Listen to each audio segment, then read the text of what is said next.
tips for hair curling with a wand.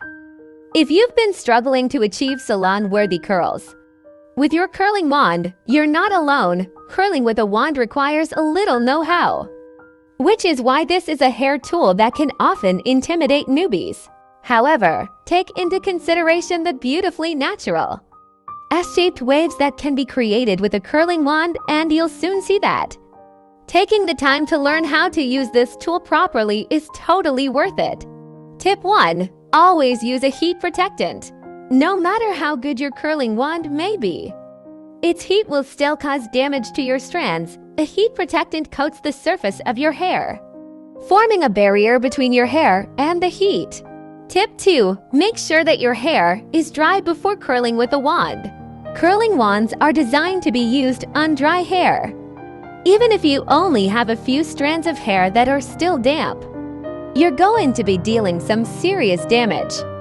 Wet hair is weak and can't tolerate that heat, resulting in a burnt hair cuticle. Tip 3. Choose the right barrel for your desired curl type. The larger the barrel, the larger and softer your curls will be. Likewise, use a small barrel and your curls will also be smaller, tighter, and more wrinkled-like. Tip 4. Dial down the temperature whenever possible. You should be using as little heat as possible. As mentioned earlier, heat can really damage a person's hair, so if you can curl your locks with a lower temperature, then do so. Usually, those with fine or thin hair don't require as much heat as those with thick or coarse hair. Tip 5. Section your hair. While you may be tempted to simply grab your curling wand and get curling when you're in a rush, it's always important to take the time to first section your hair. There are two ways to do this: vertically and horizontally. Vertical sections will leave you with gentle wave, while horizontal sections provide more volume. Tip 6. Start at your roots and keep your wand pointed downward. When curling with a wand, people often have their barrel pointing in random directions.